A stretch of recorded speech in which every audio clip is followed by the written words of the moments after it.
Every Friday on Breakfast Daily, we interview someone who is doing something that will inspire all of us. And this Friday, I'm so humbled to interview one of Ghana's biggest fine artists. He's one of our greatest gifts to the world, and he did it all from right here in the heart of Nima. I'm talking about Moh Awudu. And if you have any questions for him as we talk to him, let us know with the hashtag Breakfast Daily and the WhatsApp line 0550-585832. If you're outside Ghana, we will still want to hear from you, so please use the country code +233. Good morning, Mo. How are you? Good morning, Dziffa. You're welcome to my world.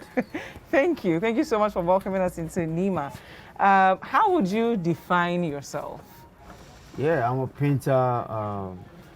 I grew up as a painter doing gallery stuff, but I feel like the responsibility on my shoulders is bigger than just painting for private people only. So I have to take responsibility of doing artwork that would send message, especially promote this community where people write negative narrative about it. So I have to use artwork where that can bring more attention to the community and elevate other communities like Jamestown. When you look at the festivals around town, I think that's where I just decided to do street art too, apart from just doing canvas work. So I'm now like 70-30, 70 of street art, 30 of gallery works. Wow. Yeah. I must admit, I didn't even know that you did canvas painting, because I think everyone knows you for your beautiful street art. And a few years ago, you started this project of beautifying Nima. Why did you embark on that journey? Yeah, I think it started around 2012. Yeah, I think I started in 2012 together with some of my friends. I feel like whenever I was doing t-shirt, actually printing t-shirt some time back, I stopped doing paintings, this kind of painting. I ventured into printing t-shirt. I think Citi FM is one of my customers. I used to print Mogo and D2R stuff. Yeah, D2R stuff for them. Yeah, way back. So from that time, I didn't just stop. It's due to peer pressure. What is happening here? Like everybody trying to make it. So I just move. I want to just make money, how to make money and other stuff. Yeah. So I stopped and I realized myself that I have to come back. When I came back, I think that time I just took back to see what is happening. So when I got back, I didn't stop till now. So yeah, what motivates me is whenever somebody give me a commission to do a shirt or some customer shirt, when I ask him to come to Nima, they say I can't come to Nima, you need to come. We can't send you money. We can't send you money first unless you finish the work, because of the narrative. They know, yeah, when you are from Nima, when they give you money, you won't do the work, you just take the money.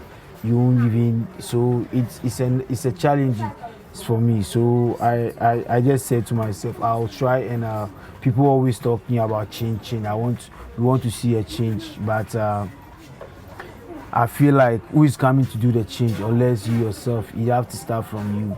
So I just decided, okay, let me just try my best. Let me make sure I give out my best, because I'm not sure if I'm dead now.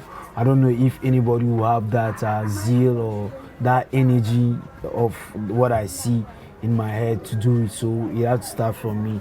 So I just started, okay, let me started like painting on the street of Nima. On these walls, I started painting.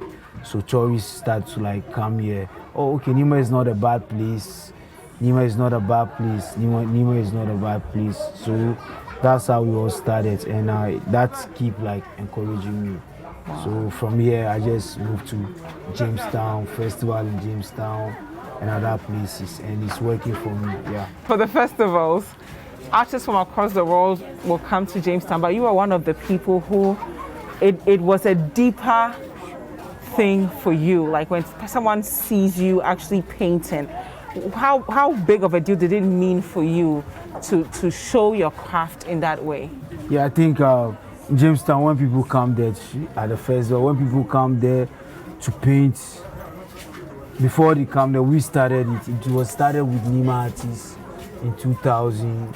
Yeah, I think 2000, 2011, 2000. That one, that time it's only like few people, like 12 people there. We started doing this festival, first year, second year. But I'm one person that have a lot of energy. When you know my story from where I come from, there's a lot of everybody here has a energy because from your head it's like a charge battery. So I have to like get a place where I have to channel that energy to. So whenever I go to places, I make sure I work harder than everybody. Wow. You go, people are not taking things serious. I make sure I take it so serious. I take things serious, and people even started to like get jealous. Mo is painting too much. Mo is not. It's not like people will start something with a fire when they get maybe small name they will just. But I always see myself as a beginner whenever I'm doing things. So I'm always like inspired to do more. I don't see myself. So people, whenever artists come there, they see the power. They are connected with my energy, what I put in my work. So everybody, I think when you are doing something good, people feel it. You don't have to say much to it. Like people feel like this guy is putting a lot of energy. So when you look at my work, you feel like it's connected to people. So that's how we all started. The world want to work with serious people in life. I won't lie to you. That's what I learned in life. The world want to work with serious people in life. It doesn't matter I'm from Nima. I already killed that dream of Nima guys are bad when you give them. When I go to festivals or places to work, I make sure I come to places on time. I make sure I do the best thing. I see everything like I want to be better than what I did like previous. When I want to even work, I pray to God. God, I want this work to be the best work that I ever did in my life. So I put everything. So if it's okay, sometimes I feel like I'm being possessed when I'm painting. Yeah. How? Yeah, sometimes before I with a special painting outside with the pressure, people around you, pressure, somebody can just go. I get to learn how to mute everything around me, to just be around myself in my own world. So when I'm painting, sometimes even if you call me, you feel like Mo heard me, but Mo didn't mind me. By that time, I'm not in my head. I'm on another planet. It's a spiritual thing. I'm being possessed at that time. People don't know. But when I'm working, you can call me, I won't mind you. Not because I don't mind you, but that time I don't even joke. Even my friends, they know that. My family know that if I'm working, nobody come close to me. They have to leave me to work. Mm-hmm. So that's me naturally. So I feel like I'm always being possessed when I'm working. Wow. Now, how was life like as a child in Nima? Walk us through your childhood. Yeah, I'm like these kids. Sometimes they're even, sometimes we feel they are not enjoying childhood because sometimes maybe their parents now might have a little money to take them to school, to feed them properly, not just, but when we were growing up, it was like, Nima was like the craziest place. A lot of fights, things happen here, a lot of armed robbers here and there. You are sitting somewhere, you see police people who soldiers just rush, going to the ghettos, like arresting people who smoke weed and other stuff. So growing up as a child in Nima, I did a lot of things that I didn't even know that I did it. People send me with bags to places to go and give this bag to this guy. Not know it was like cocaine. Yeah, I've been through. I sit in rooms where brothers just take blades, dividing cocaine, measuring, putting it, foil paper, and I've been through that. So me, I'm just lucky. God has protected me. Most of the friends that I grew up, some of them just get into drug dealing. Some of them start smoking because of the bad people, like the bad elders in the community that send them to do other stuff. So for us, we are so privileged to be in another line, to be in another line. Trust me, because it's not easy. Like I had friends that have been killed. I'll see them in the evening, like 11 p.m. by morning 6 a.m. you see them in the news, they are being murdered. Sometimes I left home when I was 11 years old.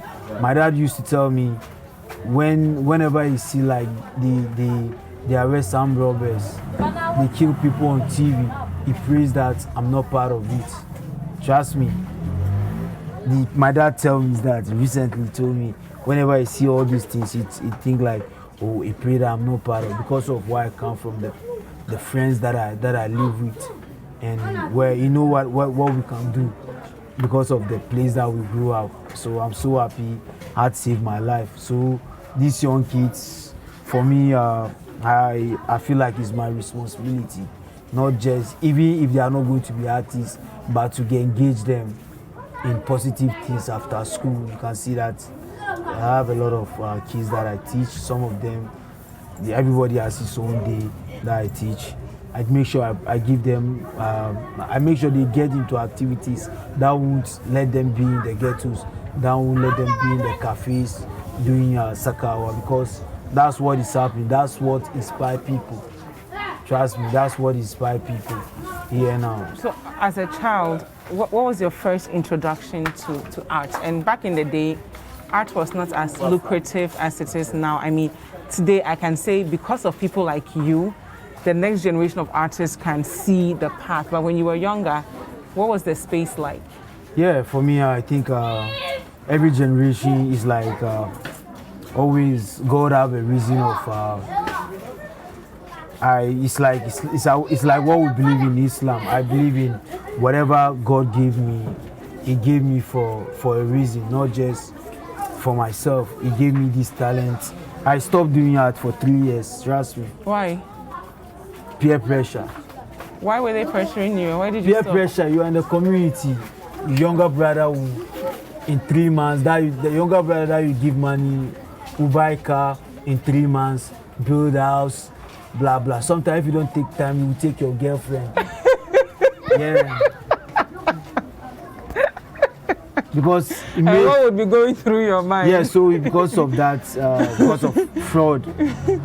So they get money quick and other stuff. So you want to like, where will you get quick money to be in that race? So I stopped doing that and trying to do other stuff, print t-shirts, do other stuff just to make money. But trust me, all these things, it's not me. There's no passion. I can't even do it. Yeah. It's not part of me. The only thing that I can do is art. So when I got back from my 3 years, away from the scene, people don't understand the kind of person, my story. So they feel like Moh is people call me energy man. Why? You're too energetic? Yeah, I'm too energetic. I don't sleep. When I have work, even the time that you told me we have interview, I wake up at 2 a.m. I didn't sleep. Why? Because I know I have something to do in the morning. Oh, come on. Yeah, that's me. Wow. I can sleep 30 minutes. Wow, and that's it, you'll be Yeah, that's it for the night. Wow. And I'll be okay. But where do you get the creativity to do something? We're looking at some of your pieces here. How do you conceptualize some of your work? Yeah, for me, I think I like my work to give people hope. Some time back, I've been painting a lot of women, African women, because of what is happening right here in my community. When I'm as an artist, I feel like I have a voice to make people hear what is not happening. So I think even in Africa now, people see women as women are for kitchen, marriage and other stuff. They don't believe women have that power to be like what men like. We need to have women, a lady have to be a president. We need women to be CEOs. Women need to be invited. Women need to go to the space. We need all this kind of thing. But here they'll just tell you there are a lot of issues, child marriage and other stuff, because they'll just believe when a lady goes to like 15, 16 years, the best thing, they just get a husband for her to get married. So for me, my work have to reflect on all these things, give them that zeal, that dream that they can be part of the world, they can contribute in the world. You don't have to be at home, or you can just be a graduate, be a doctor. Women can be that, because I met a lot of women like you, other women in this country that inspires me, like that I believe a lot of women here can do. And it's not a case of just Ghanaian or Nima women. It's like a global thing, especially black women. So I like to promote black women in my work, that they can go to the sky, they can just become whatever they want to become. That's what influenced my art. I want my work reflect who I am. People see me, Nima boy, this Nima boy, they are nothing, they are just vigilantes, they are just nothing, they are couple of boys. I want my life to be, my work reflect in my life. Moh is from Nima, it's nothing. But now I prove people wrong. I prove people wrong that you can be in Nima here and become whatever you want to become. So that's the energy that I have in me all the time. People tell me I can't do this. I want to prove them that I want to go to places. When you say 10 o'clock, I'll come 8 o'clock. I prove you wrong. When you give me money, I'll do the work. Before you even realize, you call me, I'll tell you, I finished the work. You say, oh, is it done? Even last week, I was working with IOM and European Union. They called me, Mo, can we finish the work? I told them, I'm done with the work on World Migration Day. This is the kind of energy I want to put in my work. So these are inspiration. These are people in my community. This is a guy, he's called Mohammed Black. I think he's the biggest now, the stylist in Ghana now. But I don't know, people give him that much attention. He's one of my boys that I teach how to do like body art. When you look at Beyonce's video, he does the body art, the body painting. In that video, I've been doing that for him at the festival in Jamestown. So he got inspiration. I teach him a lot of things now. He has been on BET. Wow. BET, they've been doing this BET, something they featured him on it. He did Chatawale and Beyonce video stylist. Wow. So these are people that I want to use their story to tell the world, to tell these kids coming up. So it's a series of people in Nima, people who feel they are vulnerable in communities. So Mo, tell us a bit about this piece that we are looking at. Yeah, this is a new series that I'm working on for my personal solo exhibition. Okay. That is coming up next year. Nice. Is it your first, or you've done multiple solo exhibitions? I've done a lot of group exhibition because of what I've been doing. I have to move away from this to make sure I set up a solid foundation. Okay. For the art industry, I think especially the street art. Yeah. Because when you look at before, like people are just gallery works, so the people are just focusing on themselves, doing exhibition, putting about.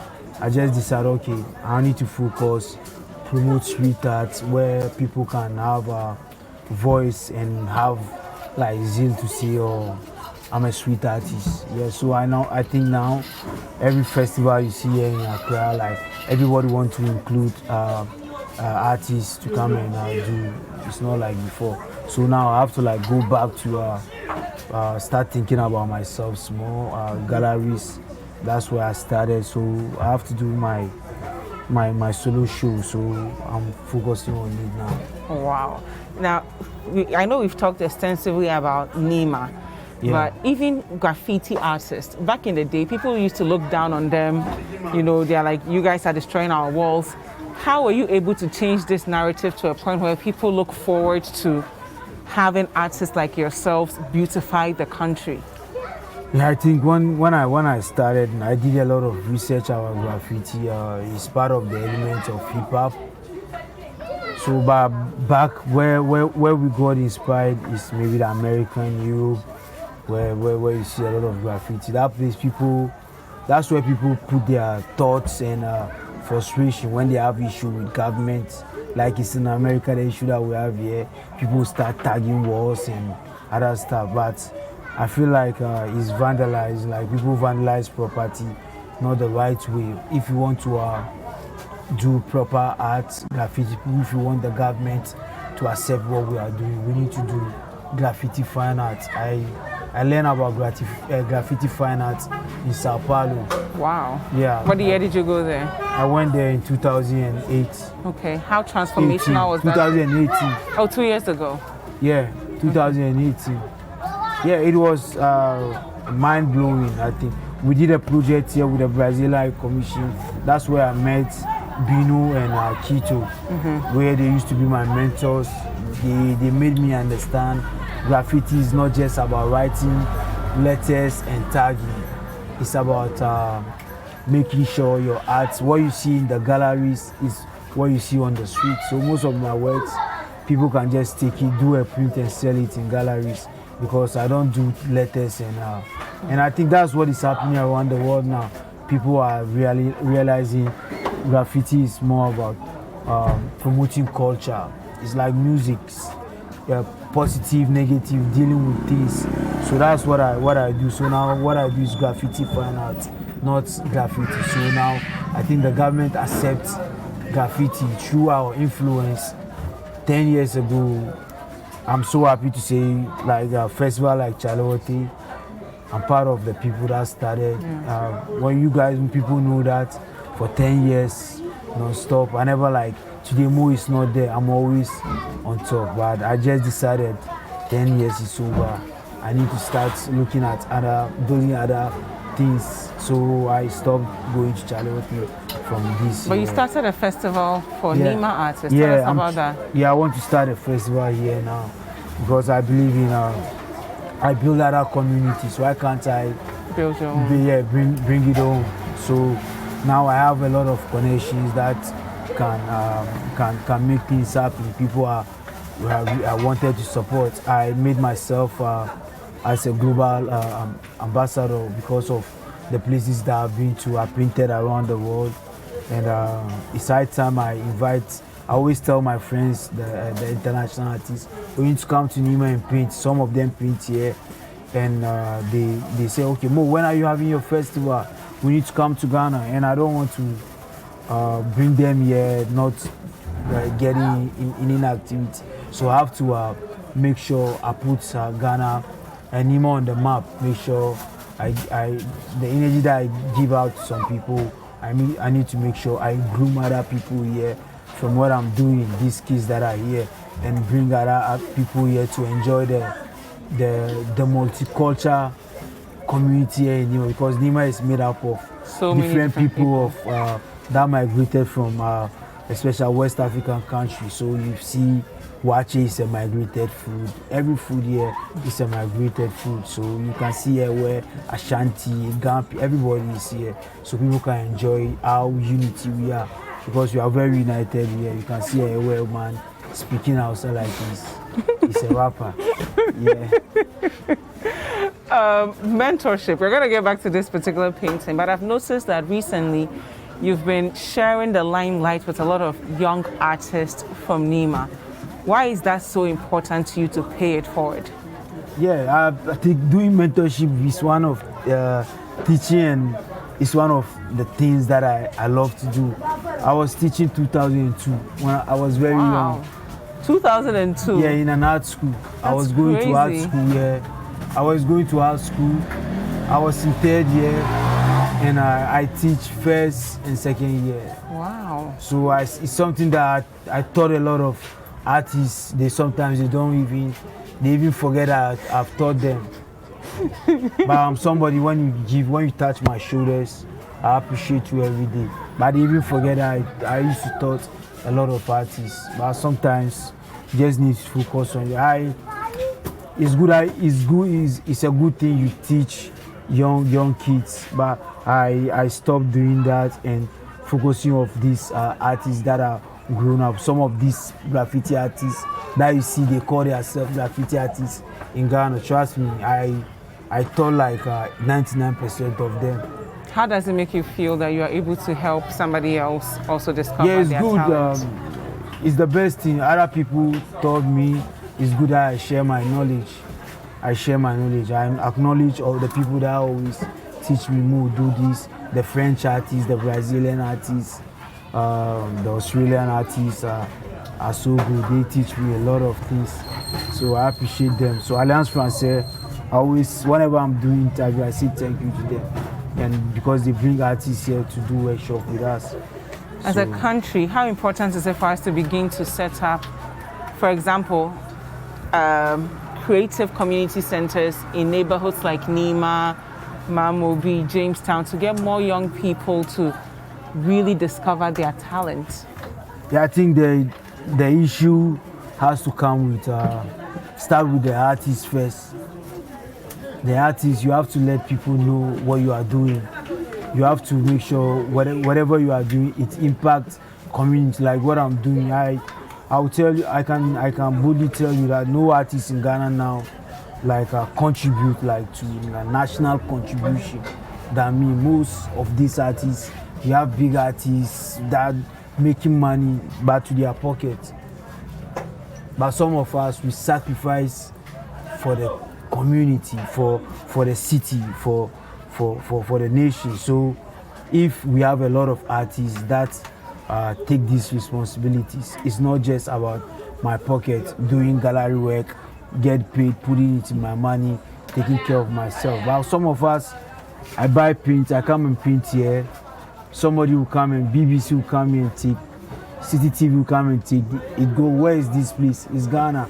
But gallery work can just be exported to places. I go to other places. That's where I know that what I'm doing the right thing. I get to like invitation to go to other places to meet the top world like street artists to work and represent Ghana and at different places. I've been to 6 continents. Wow. Which tell us which continents and what did you learn from each place? Yeah. I've been to Brazil, okay, where I talk about the Tabon people. If you know about Tabon people are Afro-Brazilians. They are based in Jamestown. Wow. People like Azuma Nelson, wow, Georgina Woods, they are all Tabon people, but people don't know about them. So when I went to Brazil, I took the opportunity to raise a conversation through my work, tell them there are some slave returning from Bahia in Brazil that were in Africa. We have some in Ghana. They are Tabon people. Wow. So that's what I do. I try to, that's why I say I promote Ghana, and that's where people don't even know much about Tabon people. I know a lot of people. Yeah, last time I posted that, do you know about Tabon people? There are some people that came. When I tell them that I'm Tabon people, wow, they don't believe it because they want a proof. So, I didn't know. I'm just learning it now. Yeah, so people don't know that it's not about Adinkra symbols. We have a lot of we have different symbols from different places. We have different kente clubs from different cultural traditions. We have the Gasamai. It's a symbol for the Gan people. But when you go to town, you don't even see them in town. You don't see them on national star, only the Adinkra. So this is what I represent. I'm trying to bring light to what people don't know about. You don't know Azuma Nelson's his ancestors are from Brazil. He knows that a lot. Wow. Okay, so what is next for you?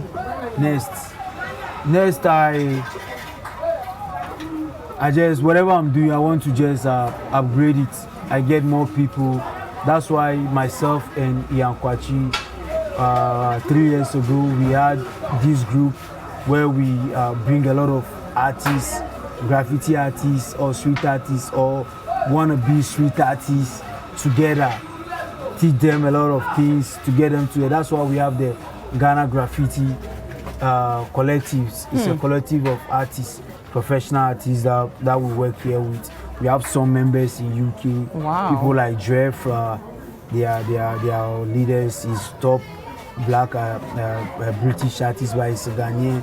It's called Dziffa. Okay. We have other people around the world and myself here. So that's the vision. Get more people here to Nima, get more kids into arts. I try these days, I divide my time, do a lot of mentorship, back to the canvas work, continue the Accra for Arts project with the mayor of Accra. Tell us about that project. I think Accra for Arts project is if I tell you the way I even met the mayor. How does a young boy from Nima get to rub shoulders with the mayor of Accra? Somebody took my pictures of the artwork that I did in town, took it to mayor for proposal for the Accra, I think 4 years ago, saying that's his work, he want to do blah blah, that's what he does blah. And I think, I don't know what came, and somebody called me, said mayor is looking for me. Wow. Because they find out it was not his work. So I went there, I stood, they showed me their plan. I told them I already have this plan, I already started something like this in my community. So from there, mayor see that yo, this guy is a serious guy, he's a visionary. I went to him, to this office, he told me, okay, Mo, what are we doing? I want you to, last 2 years, what are we doing? What are they?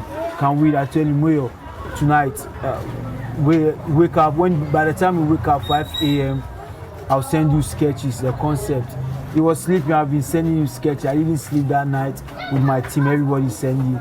The next day, oh, they need to process the money. We told, don't worry, we'll start the work. So that's how everything sparked.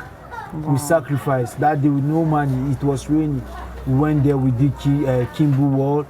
So from there, other people see it. Now I think the government has been giving money to other associations, especially this government, creative arts. This government is giving them money. But this vision started with the mayor and us. And it's good that we started it. And in the history of Ghana, nobody can delete that history. Legacy. And, yeah, that legacy. And trust me, in the history of Ghana, no government official has ever supported the visual arts. When I say the visual artists, like the mayor of Accra, he bring everybody together, music, food. Last year, even did something with the heritage with Citi FM. I was there, I printed there. It's March actually. Yeah, so it's one person that we all need to support. I'm somebody whose biggest dream is to be outside and hustle 8 hours. But sometimes when I look at things like this, I have to be here. I have a valid visa in my passport, but I can't live here. I have a big responsibilities. When I leave, I don't think anyone can just continue what I'm doing. So definitely you see my exhibition. It's not going to be a small exhibition. When is it? Oh, you don't want to tell us yet? No, I'm not done yet. I'm not done. But share your social media with us so that we'll be updated on when we'll go for your exhibition. Yeah, just check out my social media handles. Moh Awudu, MOHAWUDU, Twitter, Instagram, everywhere. Just Google me. Let's link up. Bring the commissions. I like to thank everybody that gave me work. Everyone that touched my shoulder. Citi FM, you touched my shoulder sometime. I was printing t-shirts. You gave me first check. I was scared that the check wouldn't be clear. So I thank everyone that contributed in my life all this long. Trust me, without them, I love to thank everybody, because it wasn't easy. It wasn't easy from this place. Now a global brand is not easy for me. It's not easy without outside support, because people who support here from here. Okay, Mo. Don't want me to talk. There are lots of young community they don't support. There are lots of young people watching us who are tempted to see leaving Nima as the only way to succeed, see leaving Ghana as the only way to succeed. But you've shown them that you can come from Nima, work hard, be resilient, and still succeed and have the world come to you. What advice would you give them about whatever path that they are on? Yeah, for me, what really keeps me going is about, first of all, I ask myself every day who I am. Once you know who you are, trust me, my father is not a president, so I cannot go out there and cause problem when they arrest me. So I make sure I do my Takashi, but I don't get myself into problem. I wake up, nobody in my family is in the States or to support me. Nobody. It's only my dad that support me.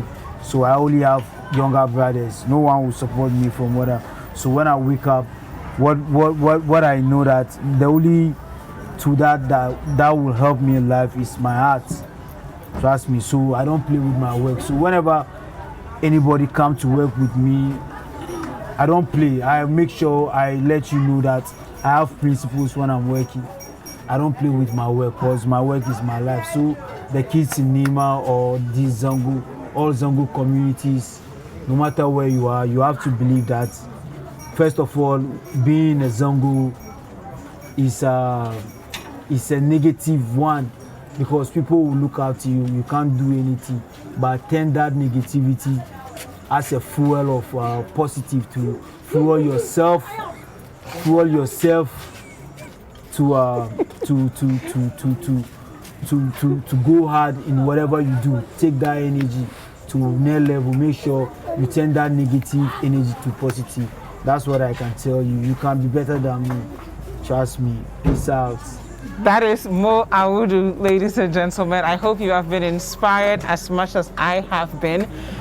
He is living proof that no matter where you find yourself in this world, if you work hard, if you are resilient, if you have enough grit, there's absolutely no reason why you should not succeed. And you shouldn't allow people determine what your destiny will be. You could be that child that someone is sending cocaine to deliver. You could be that child that grew up around armed robbers.